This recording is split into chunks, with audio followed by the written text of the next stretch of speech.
नमस्कार, मैं नीरज कुमार आप सभी साथियों का आप सभी के यूट्यूब चैनल भूमि जानकार में स्वागत करता हूं। आप सभी से मैं पहले ही बता चुका हूं कि किस-किस कागजात के आधार पे दाखिल खारिज होगा, जिसमें बहुत सारे प्रोसेस का हमने नाम लिया था, जैसे क्रय, उत्तराधिकार। अभी तक आप लोग सिर्फ यही जानते होंगे कि जो खरीदा है वही दाखिल खारिज करवाएगा, खरीद बिक्री होने पर ही, लेकिन इसका बहुत सारा प्रोसेस है। वसीयत है, खरीद बिक्री है, बदलेन है, उत्तराधिकार है, किसी को पर्चा द्वारा मिला वो है, जैसे 1894 के मान लीजिए भूमि अधिग्रहित किया उस पे दाखिल खारिज होगा। माने दाखिल खारिज का मतलब ही यही होता है कि जो राजस्व रेवेन्यू विभाग में रजिस्टर 2 अविधारी खाता पंजी यथा जमाबंदी पंजी और खेसरा पंजी, इन सब डॉक्यूमेंटों पे नाम जो मूल रैयत लगान देने वाला है उसका नाम हटाकर जो खरीदा है या जो अंतरित प्राप्त किया है उसका नाम चढ़ाने को दाखिल खारिज बोलते हैं। या कुछ भाग लिया हो या पूरा भाग लिया हो, मान लीजिए किसी का रैयत का अविदारी का 10 डिसमिल या 10 कट्ठा जमीन है, उसमें से वो जितना भी बिक्री किया या टोटल बिक्री किया या दान दिया या वसीयत किया या उत्तराधिकार हुआ तो उसका दाखिल खारिज होना अनिवार्य है। तो दाखिल खारिज के विभिन्न टॉपिक हैं, तो सभी टॉपिक को तो मैं पहले बता चुका हूँ कि इस टॉपिक के आधार पे दाखिल खारिज होता है।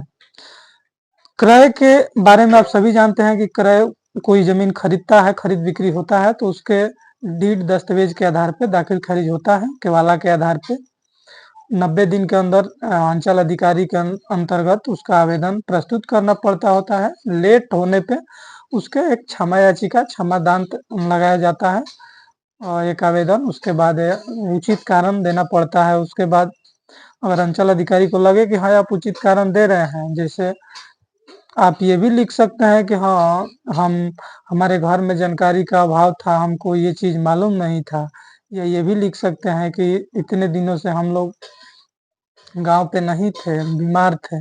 कोई उचित कारण देना होगा कि इस कारण से हम नहीं करवा पाए इतना दिन तक दाखिल खारिज, तो उसके बाद भी हो सकता है। तो हम लोग समय विलंब न करते हुए आज एक मुख्य टॉपिक पे बात करेंगे जो वसीयत कहा जाता है। म्यूटेशन एक्ट के धारा 3 के उपधारा 2 और धारा 4 के उपधारा 7 में प्रावधान किया गया है कि वसीयत के आधार पे दाखिल खारिज कैसे होगा। बहुत सारे प्रकार हम बताए थे कि बहुत सारे चीजों से अगर आप संपत्ति अर्जित करते हैं यानी प्राप्त करते हैं तो दाखिल खारिज कराना है। उसमें से एक प्रमुख प्रकार है वसीयत। वसीयत एक तरीका के, सबसे पहले तो आप सभी को मैं वसीयत के बारे में ही डीपली बताऊंगा। इस पे दाखिल खारिज के टॉपिक वाइज तो चलता ही रहेगा, लेकिन इस वीडियो में मैं केवल वसीयत के बारे में विस्तृत चीज बताऊंगा कि वसीयत क्या होता है, कैसे होता है, कौन कर सकता है। तो वसीयत एक ऐसी प्रक्रिया है जिसे इच्छा पत्र या विल डीड कहते हैं। इच्छा पत्र का मतलब हुआ कि आप अपनी इच्छा क्या रखते हैं, कोई भी आपका संपत्ति है वो किसको देना चाहते हैं, वो इच्छा पत्र कहा जाता है। और सेल डीड हो या एक्सचेंज हो या गिफ्ट डीड हो, यानी बदलेन हो, दान किए हो, उसके लिए जीवित व्यक्ति होना अनिवार्य है। दोनों जीवित और दोनों उपलब्ध होने चाहिए। लेकिन वसीयत इच्छा पत्र एक अलग चीज होता है। आपका इच्छा है किसको देना है, मृत्यु उपरांत वो लिखा जाता है। अंग्रेजी में विल कहते हैं, हिंदी में इच्छा पत्र। वसीयत एक फारसी शब्द है। तो ये 3 शब्द यूज होते हैं इसके लिए। कोई भी व्यक्ति अपना चल या अचल संपत्ति किसी को देना चाह रहा है, मृत्यु उपरांत तो वो दे सकता है। वसीयत लिखित द्वारा एक रजिस्टर्ड भी, रजिस्ट्री ऑफिस से रजिस्टर्ड करवा के भी दे सकता है, अनरजिस्टर्ड भी दे सकता है। क्यों? क्योंकि संपत्ति अंतरण अधिनियम के तहत इसका जो है अंतरण नहीं हो रहा है, क्योंकि अंतरण का मतलब हुआ कि कोई नया व्यक्ति को मिला। हालांकि इसमें भी अंतरण माना जाता है, लेकिन अंतरण का जो प्रक्रिया है उसका प्रक्रिया ये है कि दोनों व्यक्ति उपलब्ध हो। लेकिन इसमें अगर जिसको वसीयत किया जा रहा है वो नहीं भी है ना, तो वो कर सकते हैं। इसीलिए इसे अंतरण अधिनियम में नहीं रखा जाएगा, संपत्ति अंतरण अधिनियम, और ना ही इसे रजिस्ट्रेशन जरूरी है, क्योंकि इसमें रजिस्ट्रेशन के लिए दोनों व्यक्ति उपलब्ध होना जरूरी है, लेकिन इसमें दोनों व्यक्ति उपलब्ध होना भी जरूरी नहीं है।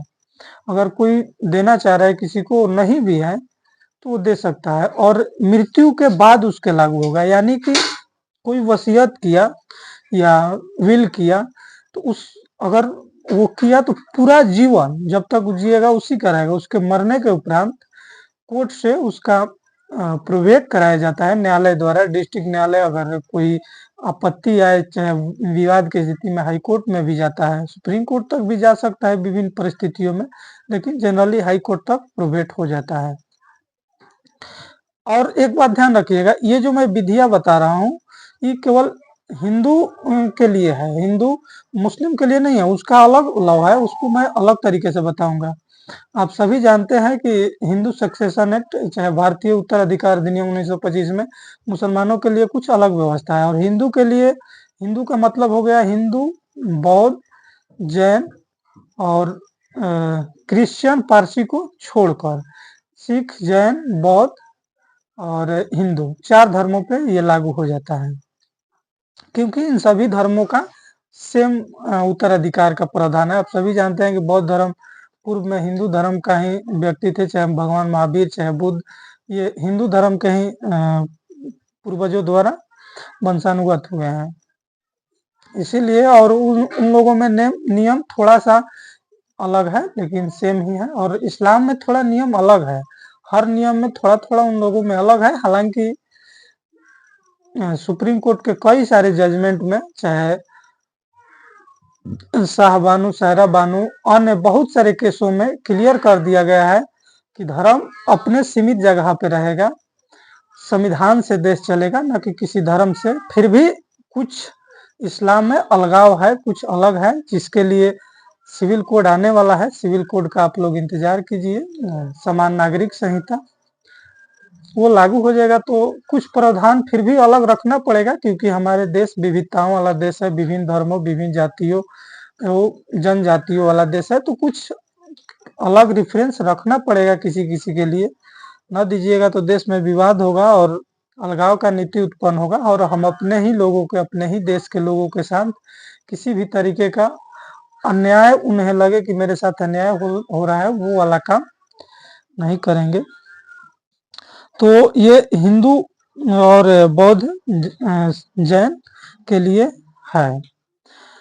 वो जीवित व्यक्ति जो है वो कर सकता है वो, लेकिन इसमें एक कंडीशन है, सेल डीड का होता है कि आप खरीद लिए, आपका मालिकाना हक प्राप्त हो गया। इसमें वसीयत रजिस्टर्ड भी अगर किया किसी ने तो उसके मरने के बाद ही वो लागू होगा। उसके अलावा न्यायालय से प्रोवेट कराना होगा, आपको ग्रांट कराना होगा।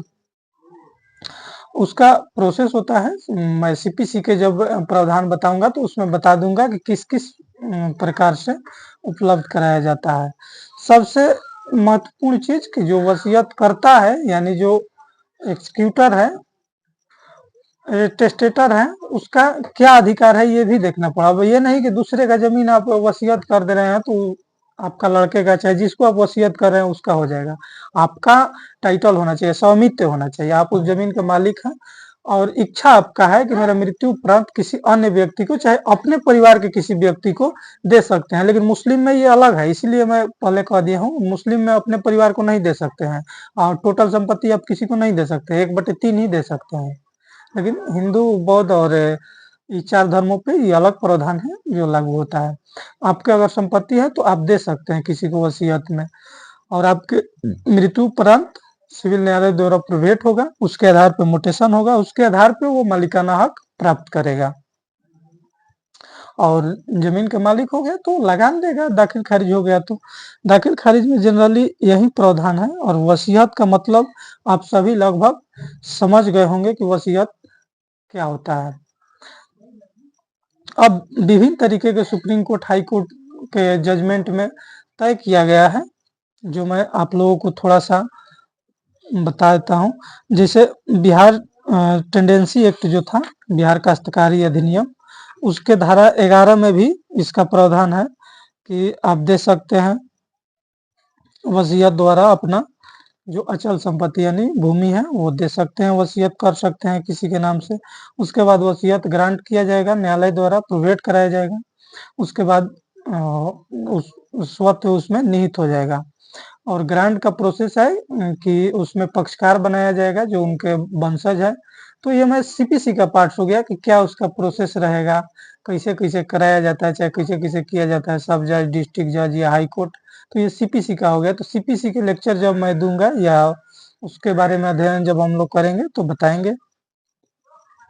फिलहाल ये म्यूटेशन एक्ट का अध्ययन हम लोग कर रहे हैं, म्यूटेशन एक्ट में वीडियो बना रहे हैं। म्यूटेशन के लिए एक ये भी प्रकार है, तो इसके बारे में हमने थोड़ा सा विस्तार से बता दिया आप लोगों को। और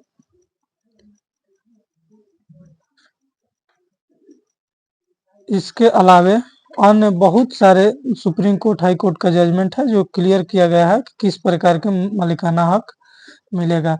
और भारतीय उत्तराधिकार अधिनियम 1925 के धारा 2 के उपधारा ज के अनुसार विल की परिभाषा दिया गया है। विल एक जीवित व्यक्ति द्वारा किसी भी व्यक्ति को किया जा सकता है और उसके मरने के उपरांत ये लागू होता है और उसके ग्रांट होने के बाद म्यूटेशन होगा। यही इसका जनरली प्रोसेस होता है। तो आप सभी विल के बारे में भी समझ गए होंगे, विल के मालिक होने के लिए क्या चाहिए और कब उसका मालिकाना हक प्राप्त होगा ये भी समझ गए होंगे। और दाखिल खारिज कैसे होगा ये भी समझ गए होंगे। उसके आधार पे पहले प्रोवेट कराना होगा तब होगा। तो चैनल को सब्सक्राइब कर लें, वीडियो को लाइक कर दें, शेयर करें। और दाखिल खारिज संबंधी या प्रोवेट संबंधी, भूमि संबंधी किसी भी जनरली सवाल हो तो आप मेरे व्हाट्सएप नंबर पे भेज सकते हैं। चैनल के डिस्क्रिप्शन में मेरा व्हाट्सएप नंबर दिया गया है। मैं हर सप्ताह में संडे को दिन कोशिश करूंगा आप सभी का क्वेश्चन के आंसर देकर वीडियो बनाने की। इस 2 संडे में तो 1-2 सवाल आया, इसीलिए मैंने उस टॉपिक पे वीडियो नहीं बनाया। आप सभी से जितना उम्मीद था उस हिसाब से क्वेश्चन नहीं आया, इसलिए हमने उस सब टॉपिक पे वीडियो नहीं बनाया। तो देखते रहिए भूमि जानकार में। जय हिंद, जय भारत।